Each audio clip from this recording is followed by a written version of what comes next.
Hello dear student, मेरे प्यारे विद्यार्थियों। जैसा आज हम लेकर आ गए हैं अपने क्लास 12 के फिजिक्स के सेकेंड लेक्चर को, जहां हम लोग विद्युत आवेश के गुणधर्म प्रॉपर्टीज ऑफ इलेक्ट्रिक चार्ज से पढ़ने वाले हैं और अंत में कुछ क्वांटमीकरण के सिद्धांत पर आधारित अंकित प्रश्न भी करने वाले हैं। तो आज का यह सेशन बहुत ही महत्वपूर्ण है। ठीक है, जैसा हम लोग सिलेबस वाइज पढ़ते आ रहे हैं उसका आज दूसरा लेक्चर है।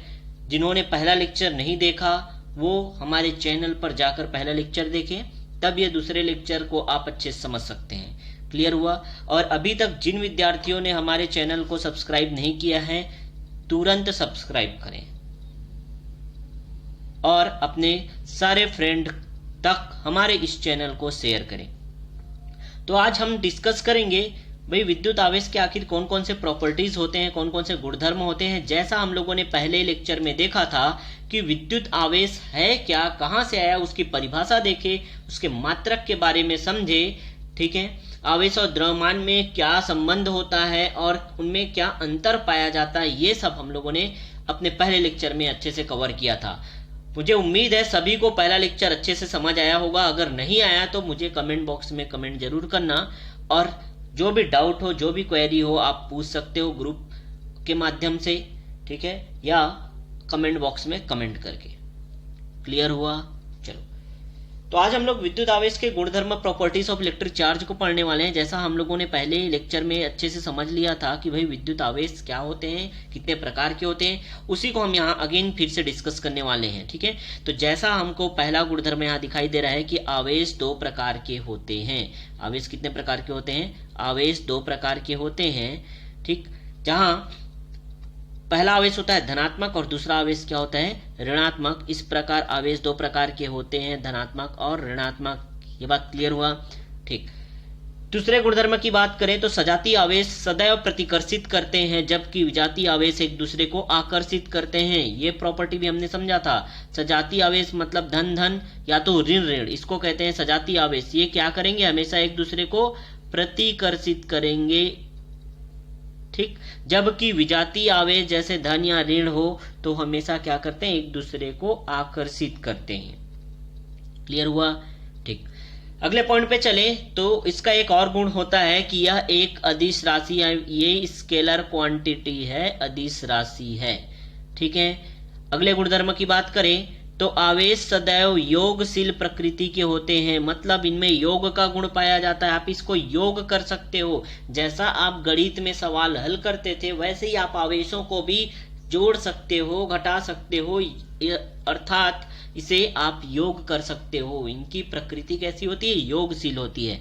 एक उदाहरण जैसे मैंने यहाँ लिखा कि भाई हमारे पास मान लो +2 कूलम का, +5 कूलम का, और +2 +5 और -3 कूलम का आवेश है। तो आप इनको क्या कर दो, जैसा मैथमेटिक्स में करते थे, गणित में करते थे, धन धन वाले क्या हो जाएंगे? जुड़ जाएंगे। तो 2 और 5 कितना हो गया? 7। तो धन 7 हो गया, और ये -3 क्या हो गया? उसमें घट गया। तो बचा कितने हमारे पास? +4।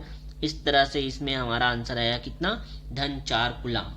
ठीक, इस तरह से आप इसको बता सकते हो आवेश कैसे होते हैं। तो योगशील प्रकृति के होते हैं। ठीक, जैसा गणित में हम लोग जोड़ते थे बस वही काम करना है। और अगले दो महत्वपूर्ण गुण की बात करें जो बहुत ही इंपॉर्टेंट होने वाला है, और इसका डिटेल हम यहाँ देखेंगे आज के इस लेक्चर में, कि आवेश जो है मात्रा निर्धारित होती है। आवेश क्या होती है? मात्रा निर्धारित, जिसको क्वांटाइज्ड कहते हैं। आवेश हमेशा एक पूर्णांक के रूप में होता है। कैसे होता है ये हम लोग समझेंगे। आवेश कैसे होता है, कैसे क्वांटाइज्ड होता है। ठीक है, इसकी मात्रा को हम निर्धारित कर सकते हैं। कैसे निर्धारित करेंगे वो हम देखेंगे इसके इस गुणधर्म में जब डिटेल पढ़ेंगे। ठीक है, और अगला इसका गुण है आवेश को संरक्षित किया जा सकता है। संरक्षित करना मतलब जानते हो सभी क्या?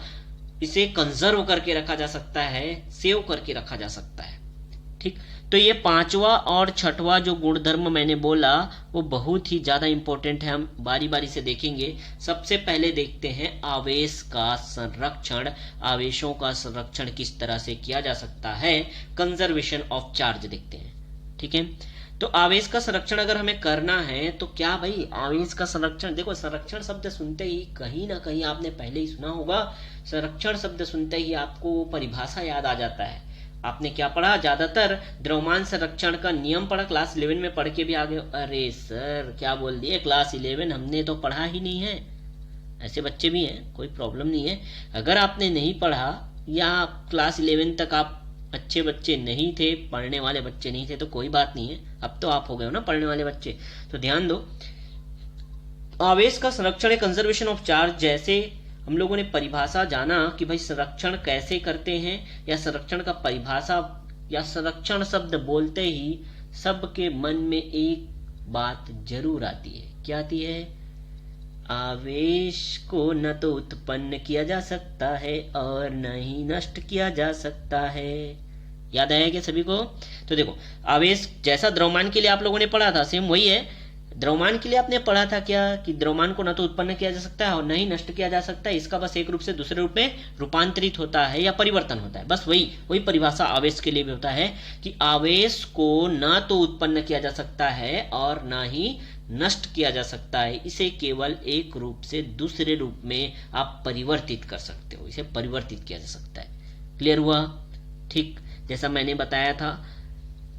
अब समझ आया आवेश क्या होता है, आवेश का संरक्षण कैसे होता है। तो आप आवेश के संरक्षण को अच्छे समझ गए होंगे।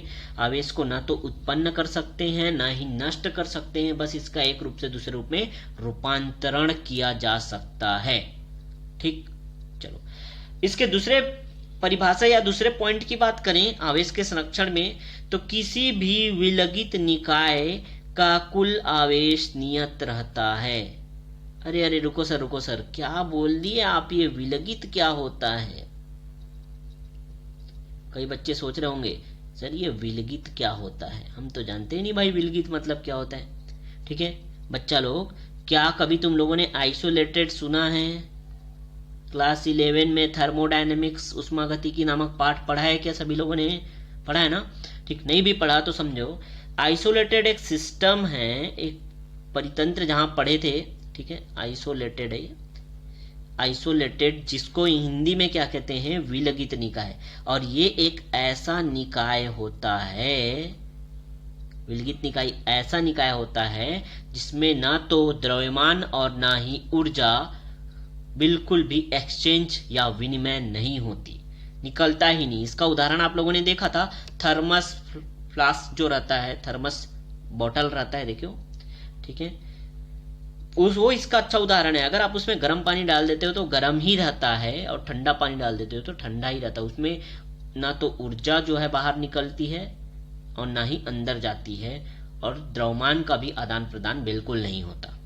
तो ऐसे निकाय को क्या कहते हैं, आइसोलेटेड या विलगित निकाय कहते हैं। अब देखो बताना क्या चाहता हूं मैं इसमें, कि किसी विलगित निकाय का कुल आवेश नियत रहता है। आइसोलेटेड सिस्टम अगर आपके पास है जो पूरी तरह से बंद है, जैसे यहाँ चित्र में मैंने दिखाया, ठीक है, तो क्या होगा, अगर आपने एक ऐसा निकाय लिया, ऐसा सिस्टम लिया जो पूरी तरह से बंद है, पैक्ड है, तो उसमें जितने भी आवेश रहेंगे वो हमेशा उतना ही रहेगा, उसके आवेश को कोई फर्क नहीं पड़ने वाला है, ये कहना चाहता है। यही आवेश संरक्षण का नियम है। तो 2 पॉइंट आवेश संरक्षण के नियम में मैंने बताया, एक तो परिभाषा वाला पॉइंट और ये भी पॉइंट, दोनों पॉइंट अच्छे समझ आए क्या? देखो इसको एक उदाहरण से मैं यहाँ क्लियर कर देता हूँ सभी को। हमारे पास एक क्या है, निकाय दिख रहा है आपको, ये सिस्टम बना हुआ है जिसके अंदर हमारे पास 3 आवेश दिख रहे हैं, +5, +1 और -2। ठीक है, अगर हम यहाँ कुल आवेश की बात करें तो +5 +1 -2 कितना हो जाएगा, तो +4 हो जाएगा। ठीक है, कुल आवेश कितना है इस निकाय में, +4 आवेश है, +4 कूलम्ब आवेश है कह सकते हैं। ठीक, अब क्या किया हमने, इस डब्बे को पकड़ा, इस निकाय को पकड़ा और पूरा हिला दिया, घसड़ घसड़ घसड़ घसड़ मिला दिया, पूरा इधर उधर पटक पटक के मिला दिया उसको। ठीक है, अब मिलाने के बाद क्या हुआ, जो देखो मिलाने के बाद आपको दूसरा चित्र दिखाई दे रहा है इधर। ठीक है, मिलाने के बाद क्या हुआ, आवेश जो 5, 1 और -2 थे वो थोड़े बदल गए। क्या क्या बदल गए, +3 हो गया, +4 हो गया, और एक ठो और जो क्वेश्चन मार्क हो गया। अब देखो आपको कैसे फंसा दिया, अब मैंने यहां क्वेश्चन पूछ दिया भाई, उसी विलगित निकाय को लिया है मैंने और उसको हिला दिया, मिला दिया, पूरा पटक पटक के उसको मिला दिया, और मैंने बोल दिया कि भाई जो 3 आवेश थे +5 +1 और -2, उसमें 2 आवेश तो मैंने बता दिया कि +3 और +4 है, लेकिन तीसरा आवेश आप बताओ बोल रहा हूँ। तब क्या होगा, क्योंकि आपने अभी सीखा कि आवेश तो ना तो उत्पन्न होता है और ना ही नष्ट होता है, तो नष्ट तो होगा नहीं और ना ही कोई नया आवेश आ जाएगा। ऐसा नहीं है, पहले कितना था टोटल हम लोगों ने देखा तो यहाँ +4 आवेश था, तो क्या वो +4 से बढ़ के +40 हो जाएगा, यहाँ कम होके -2 हो जाएगा? नहीं, ठीक उतना ही रहेगा ना। आवेश क्या होता है, आवेश सदैव नियत रहता है। हमने जैसा जाना कि किसी विलगित निकाय का कुल आवेश क्या रहता है, नियत रहता है। अतः हम क्या करते हैं कि पटकने से पहले कितना था वो निकाल लिए, और पटकने के बाद कितना हुआ तो +3, देखो स्क्रीन पे आ रहा है, ये पटकने के बाद +3 +4 और एक क्वेश्चन मार्क है, वही तो मुझे ज्ञात करना है। तो +3 +4 कितना हो गया, +7, और इधर कितना हो गया +4, इसको इधर पक्षांतर कर दिए तो जो +7 था उधर जाके क्या हो गया, -7 हो गया, और क्वेश्चन मार्क = -3 आ गया। मतलब आपको पता चल गया, जिसको जो पूछा था क्वेश्चन मार्क था वो कितना था, -3 आवेश था। ठीक, तो इस तरह हम लोग निष्कर्ष निकाल सकते हैं कि भाई अगर आवेश को संरक्षित किया जा सकता है, मतलब जितना किसी भी आइसोलेटेड सिस्टम का या विलगित निकाय का आवेश जितना पहले था उतना ही बाद में होगा। मतलब कैपिटल Q बराबर Q', ये है पहले के लिए और ये है बाद के लिए, मतलब पहले जितना उतना ही बाद में। ठीक, अब चाहे कितने भी आवेश आपको अलग अलग तोड़ के दे दे, आप ऐसा लिख सकते हो उसको, Q1 + Q2 + Q3 + Qn, है ना, = क्या हो जाएगा, Q1' + Q2' + Q3' + Qn'। ठीक, समझ रहे हो बात को। जितने आवेश यहाँ पे 3 मैंने उदाहरण लेके दिखाए थे, 5 हो 6 हो, और आपको पूछे कि उसी निकाय में आप मिला दिए, पटक दिए, ये वो कर दिए, उसके बाद एक आवेश कौन सा रहेगा, कोई खाली स्थान दे दिया या क्वेश्चन मार्क दे दिया, आप बना लोगे। समझ आया? चलो, तो आवेश का संरक्षण, कंजर्वेशन ऑफ चार्ज, तो आपने अच्छे से समझा। ठीक, अब बारी आती है वैद्युत आवेश का क्वांटमीकरण। कक्षा 12वीं बोर्ड का महत्वपूर्ण point, very most important my dear student, बहुत ही ज्यादा इंपॉर्टेंट क्वेश्चन यहां से बनता है। वैद्युत आवेश का क्वांटमीकरण, इसके सिद्धांत को समझेंगे, इसके सूत्र को समझेंगे, और उसके बाद इसके कुछ आंकिक प्रश्न भी हम लगाएंगे। ठीक है, अरे सर क्या बोल दिए, आंकिक प्रश्न? कई लोगों का एक्सप्रेशन ऐसा होगा, हम तो कभी आंकिक प्रश्न पढ़ते ही नहीं हैं, हम तो महान हैं। ऐसा नहीं है बेटा, आंकिक प्रश्न पढ़ना बहुत जरूरी है। न्यूमेरिकल क्वेश्चन करके जाने हैं। आप 12वीं तक बस पढ़ के रुकना चाहते हो तो अलग बात है, आगे आपको अगर पढ़ना है, आगे आपको इसकी पढ़ाई करनी है, जैसे आप बायो साइंस के स्टूडेंट हैं तो आपको आगे भी यही सब चीजें मिलेंगी, और तब आपको आंकिक प्रश्न हल करने आना चाहिए, और अभी से आपके हैबिट में होना चाहिए। मैं देखता हूँ बहुत सारे मेरे स्टूडेंट ऐसे हैं जिनमें यही कमजोरी दिखाई देती है कि वो आंकिक प्रश्न कभी करते ही नहीं है, बस थ्योरी बना के आते हैं, थ्योरी पढ़ के जाते हैं, सर हमारा क्या है, हम तो पास हो गए, 65 मार्क्स आ गए हमारे। अरे बेटा ऐसा नहीं है, आपको ये सीखना है आंकिक प्रश्न हल करना। ठीक है, आपका सिलेबस चेंज होके सीबीएसई जैसा हो गया है, सीबीएसई जैसा क्या, सीबीएसई ही हो गया है, और सीबीएसई के बच्चे जो हैं आगे इसीलिए हो जाते हैं क्योंकि उनको आंकिक प्रश्न हल करने आता है, वो समझते हैं कॉन्सेप्ट को। ठीक है, तो यहाँ मैं अपने लेक्चर में हमेशा अपने स्टूडेंट को कहता हूं कि आंकिक प्रश्न आपको हल करना ही है। मुझे नहीं मतलब है कि एग्जाम में कितना पोर्शन आता है, ठीक, लेकिन आंकिक प्रश्न, क्योंकि आप सब समझ गए हो यार, तो आंकिक प्रश्न में रखा ही क्या है, आपको तो बस वैल्यू डालना है और हल करना है ना, कौन सा लाइन याद रखना है क्या वहां, नहीं ना। ठीक, चलो तो आते हैं। इतना लेक्चर देने के बाद हम लोग बहुत इंपॉर्टेंट सेशन में आ गए हैं, जहां वैद्युत आवेश का क्वांटमीकरण पढ़ेंगे, क्वांटाइजेशन ऑफ इलेक्ट्रिक चार्ज। ठीक है, अब ये क्या होता है, ये क्या बला है भाई, समझते हैं इसको। ठीक है, तो ये इसका कहना है कि आवेश सदैव एक निश्चित मात्रा में उपलब्ध रहता है, फिक्स अमाउंट में उपलब्ध रहता है। ठीक है, अगर मैं इसको ऐसे समझाऊं कि 1 आवेश जाएगा, 2 आवेश जाएगा, 3 आवेश जाएगा, 10 आवेश जाएगा, समझ आ रहा है, लेकिन मैंने कहा लेकिन कभी भी 5.5 आवेश नहीं जाएगा, कभी भी 1.25 आवेश नहीं जाएगा, कभी भी 4.25 आवेश नहीं जाएगा, कभी भी 4.5 आवेश नहीं जाएगा, 4.3 आवेश नहीं जाएगा। वो समझ आया होगा, 4.3 आवेश नहीं जाएगा, 1.5 आवेश नहीं जाएगा, कुछ बातें समझ आ रही है? मतलब आवेश जो भी जाएगा या जो भी आवेश उपलब्ध रहेगा वो हमेशा एक निश्चित मात्रा में रहता है, एक पूर्णांक में रहता है। समझ आ रहा है बात? जितने भी, ठीक, इसे और अच्छे से समझेंगे।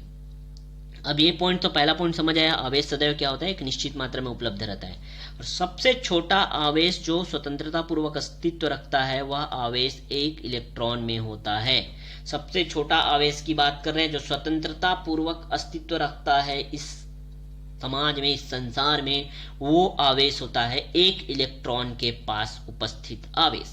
और एक इलेक्ट्रॉन पर उपस्थित आवेश की मात्रा कितनी होती है? आप तो बहुत होशियार हो, सभी बता सकते हो क्या? 1.6 × 10⁻⁻19 कूलम। ठीक है, एक इलेक्ट्रॉन पे आवेश की मात्रा इतनी होती है। अतः हम लोगों ने 1.6 × 10⁻⁻19 कूलम को ही क्या कहा? मूलभूत आवेश का। मूलभूत आवेश का मान कितना होता है? 1.6 × 10⁻⁻19 कूलम होता है। क्लियर हुआ? ठीक, ये दो बातें हमको अच्छे समझ आई कि आवेश एक निश्चित मात्रा में उपलब्ध रहता है और आवेश जो है स्वतंत्रता पूर्वक अस्तित्व रखता है, वह आवेश कौन सा होता है? एक इलेक्ट्रॉन में उपस्थित आवेश होता है। कितना होता है उसका मान याद रखना, 1.6 × 10⁻⁻19 कूलम। ठीक, चलो अब आते हैं यहाँ पे अगले पॉइंट पे, जहां हम क्वांटाइजेशन या क्वांटमीकरण को समझ रहे हैं। तो आवेश सदैव मूलभूत आवेश के पूर्ण गुणज के रूप में अस्तित्व रखता है। यह क्या है? यही क्वांटमीकरण है, यही क्वांटमीकरण, यही क्वांटीकरण है। ठीक, ये एग्जाम में आया तो ये पॉइंट आपको लिखना ही है। मैं 3 पॉइंट में लिखा है, देखो पॉइंट वाइज मैं बताता हूं भाई। ठीक, तो आवेश सदैव मूलभूत आवेश के पूर्ण गुणज के रूप में होता है, इंटीग्रल मल्टीपल के रूप में होता है। ठीक, जैसे देखो कोई आवेश जो है +1 +2 +3 +4 या +ne आवेश हो सकता है, या माइनस में भी हो सकता है, -1 -2 -3 -4 -ne। लेकिन कभी भी कोई आवेश जो है वह ऐसा नहीं होता कि भाई 1.5 इलेक्ट्रॉन, आधा इलेक्ट्रॉन, 2 सही 2/5 इलेक्ट्रॉन, 5 सही 1/2 इलेक्ट्रॉन, ये कभी भी अस्तित्व नहीं रखते।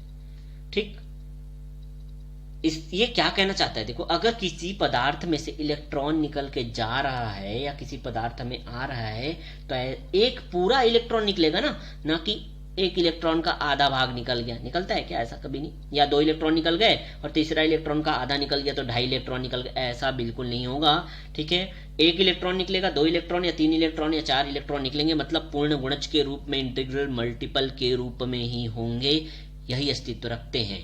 ठीक है, तो इतना कुछ समझने के बाद हम सीधा कह सकते हैं कि किसी पदार्थ पर जो आवेश की मात्रा होगी वो हमेशा Q बराबर Ne के बराबर होगा, क्योंकि n क्या है? यहाँ पूर्णांक है जो 1 2 3 4 5 6 होगा, कभी 1.5 1.2 1.3 1.7 ऐसा कुछ नहीं होगा। और E क्या है? एक मूलभूत आवेश की मात्रा है जो एक इलेक्ट्रॉन पर उपस्थित होता है। इस प्रकार वो धनात्मक भी हो सकता है, ऋणात्मक भी हो सकता है, इसलिए Q बराबर +-Ne। ये क्या है? हमने लिखा और ये सूत्र बन गया हमारे पास कि Q बराबर +-Ne। बहुत ही ज्यादा इंपॉर्टेंट क्वेश्चन, स्टार लगा लो बेटा, इसी से बनता है। तो ये एक फॉर्मूला है। तो 4 पॉइंट में हमने इसको अच्छे से समझा, एक बार अच्छे से आप सभी देख लो। ये रहा पॉइंट। ठीक, आवेश सदैव एक निश्चित मात्रा में उपलब्ध रहता है। ठीक, और जो स्वतंत्रता पूर्वक अस्तित्व रखता है उस आवेश का मान कितना होता है? 1.6 × 10⁻⁻19 कूलम होता है। ठीक, और आवेश हमेशा क्या होते हैं? मूलभूत आवेश का पूर्ण गुणज होता है, मतलब ये पूरे के पूरे निकल के जाते हैं। 1 2 10 50 100 ऐसे, कभी भी 150 150 250 ऐसे भी जा सकते हैं, लेकिन कभी भी ऐसा नहीं होगा कि 1.5 चले गया, कि 250 सही 5/2 चले गया, ऐसा बिल्कुल नहीं होगा। ठीक है, समझ रहे हो बात को? ठीक, समझ आया ना? पूरे के पूरे निकल के जाएंगे, आधा या टूट फूट के नहीं निकलेगा, ये कहना चाहते हैं हम लोग। ठीक, तो किसी पदार्थ पर आवेश की मात्रा जो होगी क्या होगी? Q बराबर +-Ne। यहाँ से आंकिक प्रश्न बनते हैं और बहुत ही इंपॉर्टेंट प्रश्न बनते हैं। क्या क्या बनते हैं हम लोग देखेंगे, और ये मैंने सूत्र आपके यहाँ लिख दिया है, अच्छे से इसको समझ लेना, नोट डाउन कर लेना। ठीक, अब देखो थोड़ा भाषण का समय आ गया, मैं थोड़ा भाषण देता हूँ, ध्यान से सुनो।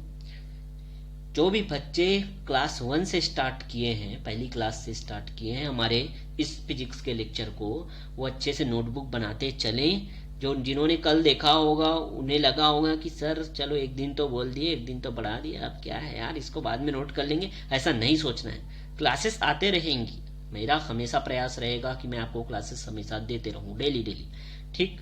और डेली डेली क्लासेस भी बढ़ते जाएंगी। अभी मैंने कल के लेक्चर में कोई 40 मिनट दिया था, ठीक है, अभी हो सकता है 1 घंटे का हो, और आगे हो सकता है 1.5 घंटे का हो, है ना। तो अगर आप वाकई पढ़ना चाहते हो तो जुड़े रहो हमारे साथ, चैनल को सब्सक्राइब करो और अधिक से अधिक लोगों तक शेयर करो, ठीक। एक बात और, मैं जो चीजें यहाँ लिख कर, अपने हाथों से लिख कर आपके लिए नोट्स बनाया हूँ, इतना मेहनत मैं क्यों कर रहा हूँ, आपके लिए कर रहा हूँ, ठीक है। देखो मेरा हैबिट है एक्चुअली में पढ़ाने का, और मैं अभी लॉकडाउन के कारण काफी दिनों से पढ़ाया नहीं हूँ, नहीं तो मेरे तो क्लासेस चलते हैं भैया, पैसे मिल जाते हैं मुझे वहाँ।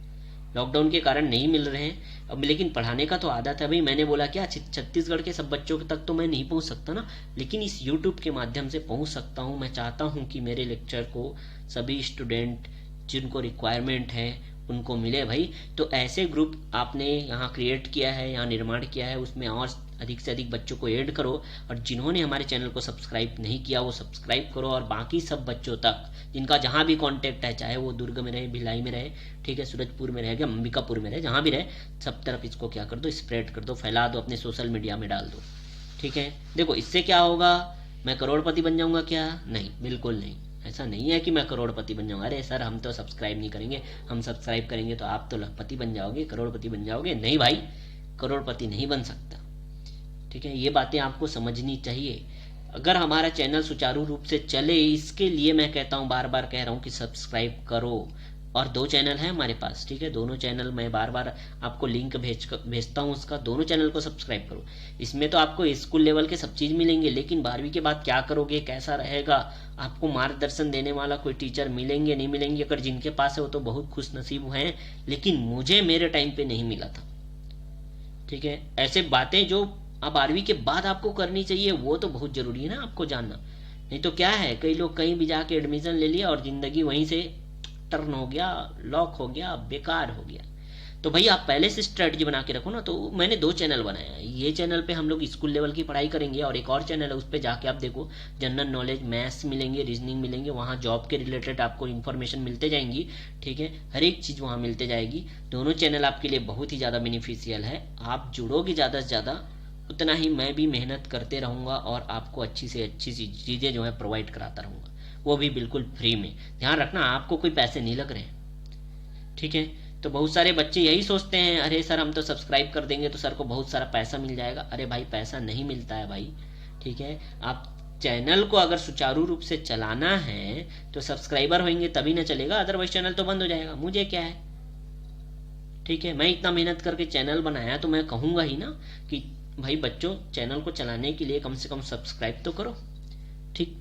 तो भाषण का होता है डेंड, हम लोग आते हैं आंकिक प्रश्न में। तो क्या कहां तक पढ़ा था हम लोगों ने पढ़ा था क्यू बराबर क्या होता है, प्लस माइनस एन ई, ठीक। अब प्लस माइनस एन ई हम लोगों ने पढ़ा था, ये फॉर्मूला हो गया हमारा। और इसे कैसे लगाएंगे, कौन कौन से हमारे पास आंकिक प्रश्न आते हैं वो देखते हैं। देखो पहला क्वेश्चन आपकी स्क्रीन पे दिख रहा होगा, आंकिक प्रश्न जो है न्यूमेरिकल कैसा आता है कि 1 माइक्रो कूलम आवेश के लिए कितने इलेक्ट्रॉन स्थानांतरित करने होंगे। 1 माइक्रो कूलम आवेश के लिए कितने इलेक्ट्रॉन स्थानांतरित करने होंगे। अरे सर आपने क्या कह दिया, बार बार तो कूलम कूलम कहते थे बस, अब ये माइक्रो कहां से आ गया भैया, माइक्रो है क्या, ठीक है। किसी को लगता है सर माइक्रो, हमको तो नहीं पता। तो देखो मैं बार बार कहता हूं, जो भी चीजें हैं चाहे वो 0 से ही हो, यहाँ जरूर मैं उपलब्ध कराता हूं आपको। मैंने यहाँ स्पष्ट आपको यहाँ नोटिफाई कर दिया है भाई, बता दिया है कि आप नोट डाउन भी कर सकते हो। देखो माइक्रो कूलम मतलब ये होता है क्या, 1 म्यू पढ़ते हैं इसको, माइक्रो कूलम, इसका मान होता है 1 गुणा 10 की घात ऋण 6 कूलम के, ठीक है। यहाँ नोट कर लेना, यहाँ तीनों चीजें।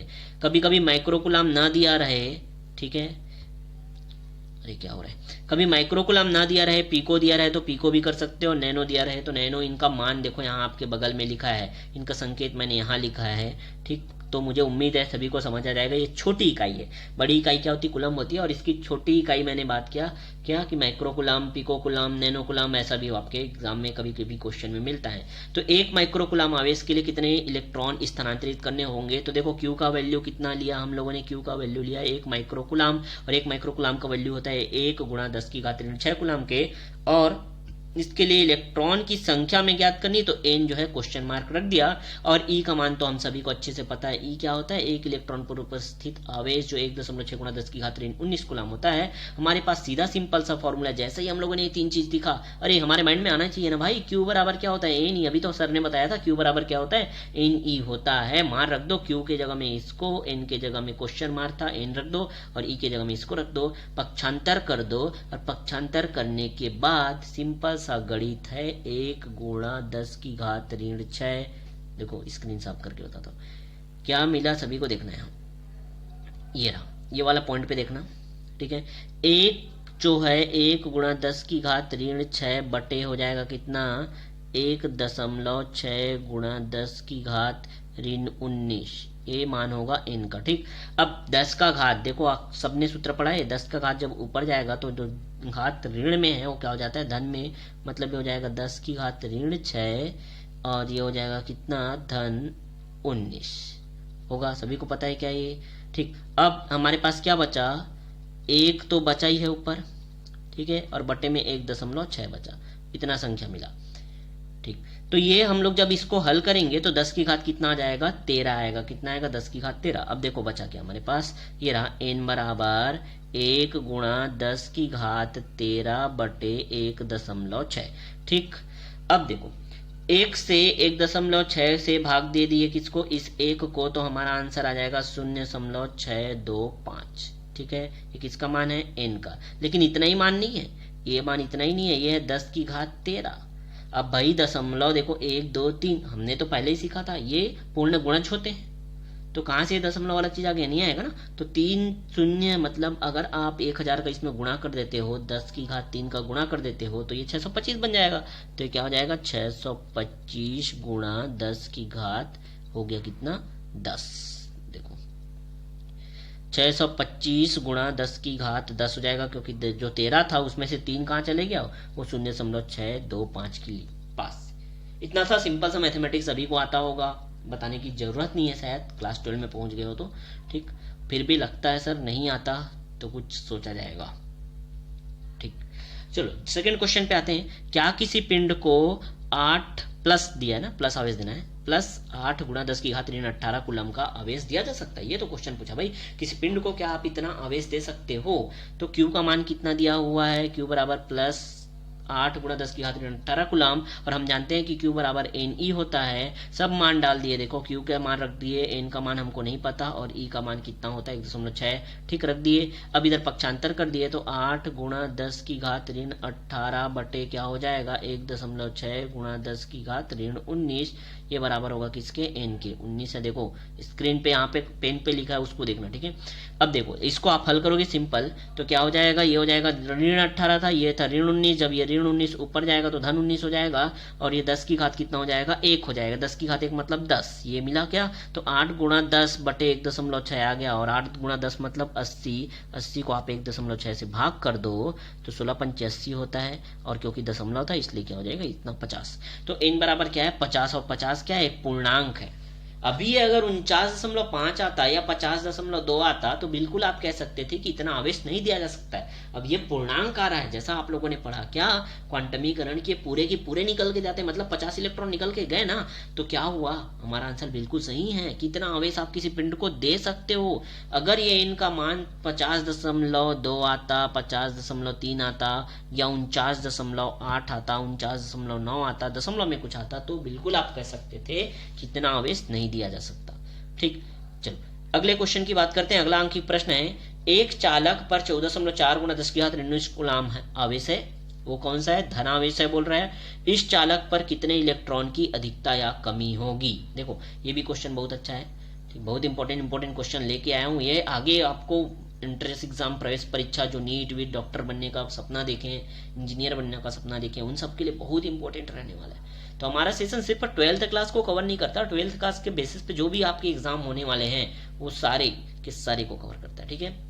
एक बार और जरूर कहूंगा, इतना एफर्ट शायद ही कोई करता होगा, करते हैं तो अच्छी बात है, अगर ऐसे लोगों से आपका संपर्क है तो अच्छी बात है, बट मैं भी अपनी तरफ से 100 से ज़्यादा % आपके लिए क्या करता हूँ, एफर्ट करता हूँ, ताकि आप सबको कुछ नया चीज़ सिखा सकूँ और नए तरीके से सिखा सकूँ, जो आपके पास बुक में है भी लेकिन आप पढ़ नहीं सकते या समझ नहीं सकते, उसे मैं सिंप्लीफाई करके आपके लिए लाता हूँ और बहुत ही रोचक और आसान तरीके से समझाने की कोशिश करता हूँ। अगर अच्छा लगता है तो लाइक करो और सब्सक्राइब करो और शेयर भी करो।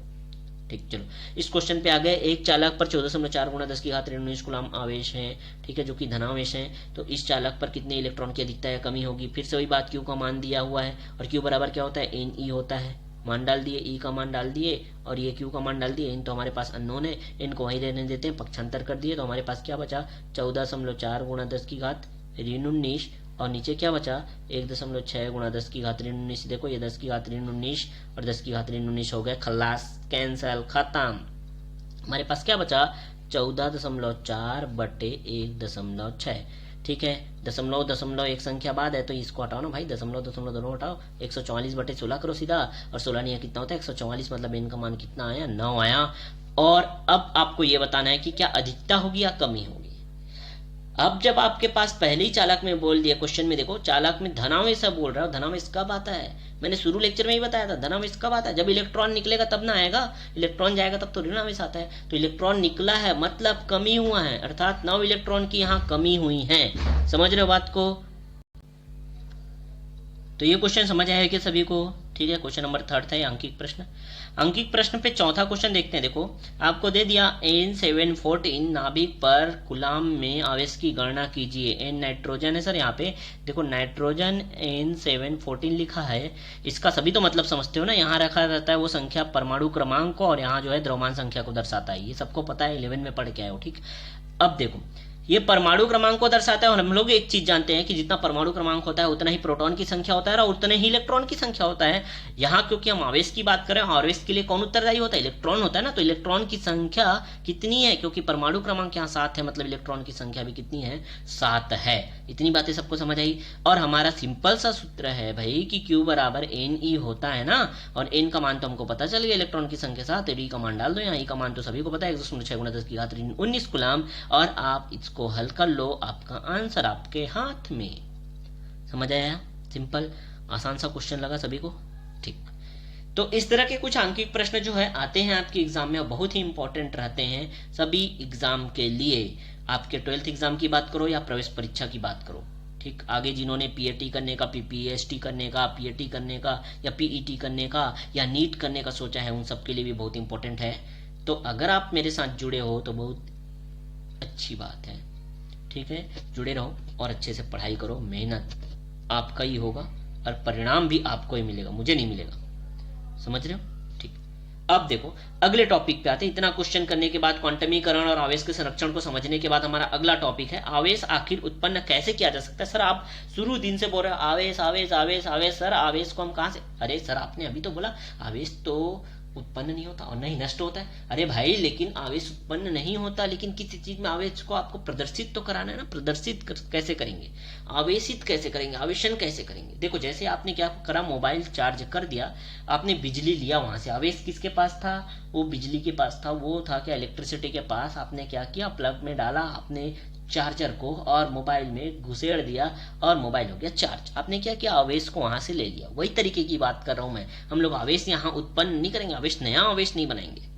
समझ रहे हो बात को, किसी चीज में आवेश को प्रदर्शित करेंगे, तो ये समझना अच्छे से, ठीक है। फिर कई लोग बोलने आ जाएंगे सर आप तो बोल रहे थे कि उत्पन्न नहीं कर सकते, आप कैसे अब उत्पन्न कर रहे हो, है ना। तो नहीं, उत्पन्न नहीं कर रहे, एक्चुअल में हम क्या कर रहे हैं, उसे हम लोग इसे प्रदर्शित कर रहे हैं, आवेश का प्रदर्शन कर रहे हैं। किसी एक पदार्थ में अगर आवेश नहीं है तो उसमें आवेश कैसे ला सकते हैं, किसी दूसरे पदार्थ की सहायता से, ठीक है। देखो तो 3 इसके विधि होते हैं। देखो चालन द्वारा होता है, ठीक, दूसरा प्रेरण द्वारा होता है और तीसरा जो है घर्षण द्वारा होता है। तीनों विधि को हम लाइन से देखेंगे, जहां पहला विधि हम लोग देखने वाले हैं चालन द्वारा आवेशन। चालन द्वारा आवेशन जो है ऐसे सुचालक पदार्थों के लिए किया जाता है। चालक या सुचालक जानते हो क्या, जिसको कंडक्टर कहते हैं, ठीक है, सभी को पता होगा। चालक सुचालक क्या होता है, कुचालक क्या होता है, ये सब सभी जानते हो ना। और ये जो है विधि है चालन द्वारा आवेशन, उसे क्या कहते हैं, प्रत्यक्ष विधि भी कहते हैं। चार्जिंग बाय कंडक्शन, चालन द्वारा आवेशन किस तरह से किया जा सकता है वो देखते हैं। अब देखो माना हमारे पास 2 चालक पिंड हैं, एक चालक क्या है A और दूसरा चालक क्या है B, ठीक, ध्यान समझना। समझने वाली बात है, थ्योरी बहुत सारा आपको लिखना नहीं है, सिर्फ समझना है। और ये अच्छे से जो डायग्राम मैंने बनाया वही आप अपने नोटबुक पे बना लेना। इसके आपके बुक में इसको मिलेंगे थ्योरी जैसा कुछ, है ना, नहीं पढ़ोगे तो भी समझना बस है इसको, वो एग्जाम के पर्पज से नहीं, लेकिन आपको समझने के लिए बहुत इंपॉर्टेंट है। वो थ्योरी लिखना जरूरी नहीं है, और थ्योरी आप लिख भी सकते हो कभी, अगर आता है कि चालन द्वारा आवेशन कैसे किया जा सकता है, आराम से लिख सकते हो। तो देखो, माना आपके पास दो चालक पिंड है, कौन कौन से, ए और बी। अब देखो, एक जो ए हमने लिया उसको आवेशित कर दिया। कैसा आवेशित कर दिया, उस पे ऋण आवेश डाल दिया, ऋण आवेश था पहले से, उस पिंड को लिया। और बी क्या है बेचारा, जिसके पास कुछ भी आवेश नहीं है।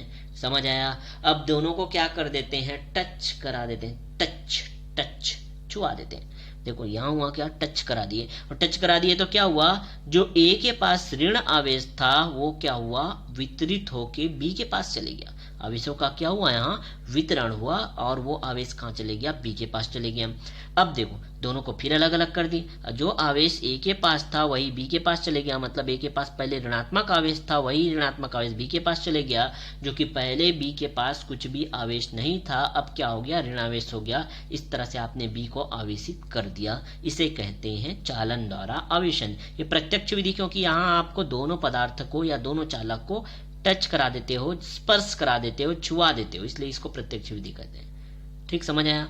अब देखो, कई लोगों का सोचना होगा सर आवेश का वितरण कैसे होगा, मान लो इसके पास 10 ठो ऋण आवेश है, तो इसके पास 5 और इसके पास 5 बढ़ जाएंगे क्या। हाँ, अब वो कुछ कंडीशन है, देखो जिसको हम लोग इस नोट में देख रहे हैं, कि यदि दोनों चालक का आकार, आकृति और पदार्थ सब चीज समान हो तो जो आवेश बराबर बराबर बंट जाएगा। देखो, पहले जो आवेश अगर Q है और दोनों का आकार, आकृति और पदार्थ, जिस पदार्थ से वो बना है वो अगर समान है, तो इसके पास जब आवेश जाएगा तो Q का आधा इसके पास और Q का आधा इसके पास हो जाएगा, इस तरह से बट जाएगा। तो ये नोट वाली बात समझ आई सभी को। और एक इंपॉर्टेंट बात, अगर आप चालन द्वारा आवेशन करते हो तो इससे एक निष्कर्ष निकलता है कि अगर आपने ए और बी दो पदार्थ लिया और ए पदार्थ पहले से आवेशित है, ध्यान रखना, अगर वो ऋण आवेशित है तो दूसरा पदार्थ भी क्या होगा, ऋण आवेशित ही होगा। और अगर वो धन आवेशित पदार्थ आपने लिया तो दूसरा पदार्थ भी धन आवेशित ही होगा। तो चालन द्वारा आवेशन करोगे तो जो पदार्थ, जो आवेशित करने के लिए जो पदार्थ आप लोगे, तो जैसा आवेश उस पर रहेगा, यदि ऋण रहेगा तो बी पर भी ऋण आएगा, अगर ए पर धन रहेगा तो बी पर भी क्या होगा, धन आवेश आएगा। ये चालन द्वारा हम लोगों ने आवेशन की प्रक्रिया को देखा। अब देखते हैं प्रेरण द्वारा आवेशन क्या होता है, चार्जिंग बाय इंडक्शन क्या होता है, जिसको आप प्रत्यक्ष विधि कहते हैं। ठीक है, अब ये क्या होता है, माना फिर से अगेन हमारे पास दो पिंड हैं, इस बार भी हम लोग चालक पदार्थ की बात करें। ठीक है, माना दो चालक पिंड है ए और बी, और ए पे क्या है, ऋणात्मक आवेश है, जबकि बी क्या है, अनावेशित है। ठीक है, अब जैसा ए पर ऋणात्मक आवेश था और बी पर क्या है, कुछ भी आवेश नहीं है। ठीक है, अब देखो यहाँ पे मैंने चित्र बनाया, उसमें धन और ऋण की संख्या जो है बराबर, मतलब धन और ऋण जो है बराबर कट गए। ठीक, मतलब कोई आवेश नहीं है, इस पर कोई आवेश नहीं है बी पर। ठीक है, अब देखो हुआ क्या, ये मैं अप्रत्यक्ष विधि कह रहा हूं क्योंकि इसको आपको टच नहीं कराना, स्पर्श नहीं कराना, जैसे आप लोगों ने चालन में किया था वैसा बिल्कुल नहीं करना है। आपको क्या करना है, इन दोनों को करीब लाना है, पास लाना है, थोड़ा पास लाए। देखो दूसरा चित्र आप सभी को दिख रहा है, पास लाए तो क्या हुआ, आवेश जो है इसमें ऋण आवेश था ए पे, वो क्या किया, इस बी वाले के ऋण आवेश को प्रतिकर्षित कर दिया। तो बी में जो ऋण आवेश था, धन और ऋण दोनों बराबर थे, ध्यान रखना बी में, है ना, इसलिए अनावेशित बोल रहा हूं। धन और ऋण बराबर, जैसे एक धन एक ऋण को काट देगा, दो धन दो ऋण को काट देंगे, और तीन धन तीन ऋण को काट देंगे, इस तरह धन और ऋण क्या थे, बराबर थे, इसलिए अनावेशित था वो। अब क्या किया, इसमें जो ए में ऋण आवेश था वो क्या कर दिया, वो दूर भेज दिया बी के ऋण आवेश को, और वहां पे क्या आ गया, धन आवेश पास में आ गया। इसको कहते हैं आवेशों का ध्रुवीकरण हो जाना, पोलराइजेशन कहते हैं। इंग्लिश में एक टर्म आता है क्या, पोलराइजेशन, हिंदी में ध्रुवीकरण कहते हैं। ठीक है, आवेश जो है व्यवस्थित जम गए। देखो यहाँ पे धन जो है क्या हो गया, ऋण वाले के निकट आ गया, जबकि ऋण जो है इस बी पर जो ऋण था वो क्या हो गया, दूर चले गया। अब क्या हुआ भाई साहब, आपने क्या किया, इस पदार्थ बी को बस कॉन्सेंट्रेट करो, ध्यान से देखो, और इसका एक तार द्वारा संबंध कहां से कर दिया, पृथ्वी से कर दिया। ठीक, पृथ्वी के बारे में सभी जानते हो, धरती हमारी माता है, वो बोली बेटा लाओ लाओ, जितना लाना है आवेश ला दो, मुझे दे दो। आप उससे जितना भी आवेश ले सकते हो और दे भी सकते हो। तो क्या हुआ, जैसे ही आपने ये तार द्वारा या एक चालक द्वारा इसको जोड़ा, धरती से अर्थिंग लगाया, अब क्या हुआ, इसमें का ऋण आवेश निकल के धरती में समाहित हो गया। पृथ्वी में चला गया। अब पृथ्वी में चला गया तो यहाँ पे बी के पास सिर्फ और सिर्फ क्या बच गया, धनावेश बच गया, और यहाँ से इसको काट दिया। ऐसे देखो यहाँ पे दिख रहे हैं, ये काट के आपने बी पदार्थ को अलग कर दिया, ऋणावेश चले गया धरती के अंदर और बी के पास आ गया धनावेश आ गया। इस तरह से जिसके जो ए के पास ऋणात्मक आवेश था और उसी के मदद से बी पे क्या हो गया, धनात्मक आवेश आ गया। ठीक है, समझ आया क्या? इस प्रकार ए पर क्या था, पहले ऋण आवेश था और उसी ऋण आवेश के कारण बी पर क्या आ गया, धन आवेश आ गया। ठीक है, धन आवेश कैसे आया वो पूरा प्रक्रिया आपको समझ आया। ठीक, अब आप देखोगे इससे क्या निष्कर्ष निकला, अगर हम प्रेरण द्वारा आवेशन की प्रक्रिया करते हैं, ठीक है, प्रेरण द्वारा आवेशन की प्रक्रिया करते हैं, तो अगर हमारे पास जो पहले पदार्थ है या ए पदार्थ है उस पर धन आवेश रहेगा तो बी पर कौन सा आएगा, ऋण आवेश आएगा, और अगर ए पर ऋण रहेगा तो बी पर क्या आएगा, धन आवेश आएगा। इस तरह से यहाँ पर आवेशन की प्रक्रिया होगी। ठीक है, अगले पॉइंट की बात करें तो जो अगला तरीका है घर्षण द्वारा आवेशन या चार्जिंग बाय फ्रिक्शन या रबिंग। ठीक है, घर्षण द्वारा कैसे हम लोग आवेशन कर सकते हैं। तो बचपन में आप सभी लोगों ने ये खेल तो जरूर खेला होगा, कंघी को बाल से या पेन को बाल से रगड़ते थे और कागज के टुकड़ों को उठा देते थे। वो है क्या भाई, वो भी तो एक आवेश है। ठीक, तो दो विधि हम लोगों ने जो देखा, कौन कौन सा, पहला था चालन द्वारा, दूसरा था क्या, प्रेरण द्वारा। दोनों के दोनों सुचालक या चालक पदार्थों के लिए थे, जबकि ये जो है हमारे पास घर्षण द्वारा आवेशन, यह जो है किसके लिए प्रयोग किया जाएगा, तो कुछ अचालक या कुचालक पदार्थ के लिए, या अचालक या कुचालक पदार्थ को आवेशित करने के लिए प्रयोग में किया जाता है, प्रयोग में लाया जाता है। ठीक है, मान लो आपके पास ए और बी दो कुचालक पदार्थ हैं या अचालक पदार्थ हैं। ठीक, तो क्या करो, आप दोनों पदार्थ को घसीट दो, रगड़ दो। ठीक है, फ्रिक्शन ला दो। फ्रिक्शन लाओगे, देखो हम लोगों ने यहाँ चित्र के माध्यम से आपको समझाने का कोशिश किया कि दो पदार्थ ए और बी थे, उसको हम लोगों ने यहाँ पे फ्रिक्शन किया, रगड़ दिया, यहाँ ऐसे ऐसे बस घसड़ घसड़ क्या किया, रगड़ दिया। अब रगड़ने से क्या हुए, ए के पास जो परमाणु था, बी के पास जो परमाणु था, क्योंकि परमाणु से ही बना होता है ना पदार्थ जो है, तो वो क्या हुआ, जब रगड़ाया तो रगड़ने से जो गतिज ऊर्जा उत्पन्न हुई, रगड़े तो क्या हुआ, गतिज ऊर्जा, काइनेटिक एनर्जी आया, और वो काइनेटिक एनर्जी जो है उष्मा ऊर्जा में परिवर्तित हो गया, थर्मल एनर्जी में परिवर्तित हो गया। ठीक, अब देखो जैसे उष्मीय ऊर्जा में परिवर्तित हो गया, यहाँ पर जो आपको परमाणु दिख रहे हैं, उस परमाणु में क्या होता है, सभी को पता है ना, इलेक्ट्रॉन चक्कर लगाते रहता है। तो ये परमाणु है, उसमें इलेक्ट्रॉन चक्कर लगाते रहता है, ये इलेक्ट्रॉन मान लो है। अब उसको जैसे ही उष्मा मिला तो इलेक्ट्रॉन के पास ताकत आ गया भाई, उसका पावर बढ़ गया, बोलता है मैं नहीं रहना है इधर। वो क्या करता है, छोड़ के जंप कर देता है, दूसरे जगह कूद देता है, दूसरे पदार्थ में। ठीक, अब वो ए से बी की तरफ कूदेगा कि बी से ए की तरफ कूदेगा, ये तो हम आगे अभी देखने वाले हैं, जस्ट 1 मिनट बाद। ठीक है, लेकिन होता क्या है, प्रोसेस आपको समझ आया, इलेक्ट्रॉन निकलेगा और दूसरे के पास चले जाएगा। अब जिसमें से इलेक्ट्रॉन निकला उस पे धनावेश, और जिसके पास इलेक्ट्रॉन गया उस पर क्या आता है, ऋणावेश आता है। ये बात तो हम पहले ही लेक्चर में समझ चुके हैं। तो इलेक्ट्रॉन ऊर्जा प्राप्त करता है, कौन सा ऊर्जा, उसमें ऊर्जा कहाँ से आया, गतिज ऊर्जा। गतिज ऊर्जा कहाँ से आया, घर्षण से आया, रगड़ने से आया। ठीक, पूरी बात समझ आई। अब इलेक्ट्रॉन जो ऊर्जा प्राप्त करता है, और ऊर्जा प्राप्त करने के बाद एक पदार्थ से दूसरे पदार्थ पर चला जाता है, लेकिन किस पदार्थ से किस पदार्थ पर जाएगा उसके लिए हमको विद्युत सारणी का हेल्प लेना पड़ेगा। और विद्युत सारणी ये बताता है कि यदि हमारे पास दो पदार्थ हैं जिसको हम आपस में रगड़ते हैं, तो सारणी में जो ऊपर स्थित पदार्थ रहेगा उस पर हमेशा धन आवेश आएगा, जबकि नीचे जो पदार्थ रहेगा उस पर क्या आएगा, ऋण आवेश आएगा। ये क्या है, विद्युत सारणी। और ये विद्युत सारणी आप सभी को यहाँ दिख रहा है, देखो इस बार समझा रहा हूँ इसको अच्छे से। कांच, फलालेन, ऊन, सिल्क, धातु, रबर, मोम, प्लास्टिक और सल्फर, इतने ही लिया, और भी होते हैं। ठीक, मान लो आपने क्या किया, कांच और ऊन को रगड़ा। किसको रगड़ा, कांच और ऊन दिख रहा है, तो कौन ऊपर है, कांच ऊपर है ना, तो कांच पे धन आवेश आएगा, मतलब कांच से जो इलेक्ट्रॉन है निकलेगा और किस पे चले जाएगा, ऊन पे चले जाएगा, कांच पे धन आवेश, और क्योंकि इलेक्ट्रॉन निकल के ऊन पे घुस गया तो ऊन पे क्या होगा, ऋण आवेश आएगा। कांच पे धन आवेश और ऊन पे ऋण आवेश। लेकिन यदि आपने ऊन और मोम को ले लिया, देखो ऊन और मोम को ले लिया, ऊन और मोम को अगर आपने रगड़ा, तो ऊन क्योंकि क्या है, विद्युत सारणी में ऊपर है, और जो हमेशा ऊपर रहेगा, याद रखना, ऊपर रहेगा उस पर धन आवेश ही आएगा, और जो नीचे रहेगा उस पर क्या होगा, ऋण आवेश आएगा। तो ऊन और अगर आप मोम को लेते हो तो ऊन क्योंकि ऊपर है, इसलिए उन पे क्या होगा, धन आवेश, और मोम पे क्या होगा, ऋणावेश। तो ये सारणी को एक बार अच्छे से समझ बस लो, एकदम रट्टा मारने का जरूरत नहीं है, बस ये मोटा मोटी आपको ये बताने के लिए मैंने सारणी लिया आपको। ठीक है, और ये सारणी जो है बिल्कुल सही है, आप इसे समझ सकते हो कि कौन से पदार्थ को रगड़ेंगे तो किस में से इलेक्ट्रॉन निकलेगा। ठीक, तो ये 3 प्रक्रिया जो मैंने बताया कि अगर आपको किसी पदार्थ को क्या करना है, आवेशित करना है, तो हम लोगों ने पदार्थ देखा, अंकीय प्रश्न देखे, ठीक, और उससे पहले हम लोगों ने क्वांटमीकरण देखा, आवेश का संरक्षण देखा और आवेश के गुणधर्म को आज समाप्त किया। इस तरह हम लोगों ने बहुत ही इम्पोर्टेंट चीज़ों को आवेश के संबंध में पूरी तरह से ख़त्म कर दिया। अब हमारा जो वीडियो लेक्चर होगा, नेक्स्ट वीडियो लेक्चर, जहाँ हम कूलाम के नियम को पढ़ेंगे। बहुत ही इम्पोर्टेंट है क्लास 12 के लिए और आगे एग्जाम के लिए भी कूलाम का नियम। कूलाम का नियम पढ़ने के बाद हम प्रिंसिपल ऑफ सुपरपोजिशन पढ़ेंगे, अध्यारोपण का सिद्धांत पढ़ेंगे, लाइन टू लाइन जैसा सिलेबस मैंने आपको सभी को बताया था, नोट डाउन किए होगे तो अच्छी बात है। उस सिलेबस के अकॉर्डिंग ही हम पूरा का पूरा यहाँ वर्क करते जाएंगे। क्लियर हुआ? ठीक, तो आज का लेक्चर यहाँ पे समाप्त करते हैं। ठीक, और मैं अगेन आप सभी को याद दिला दूँ, बेटा लोग, मैं आप लोगों के लिए मेहनत कर रहा हूँ, ठीक है।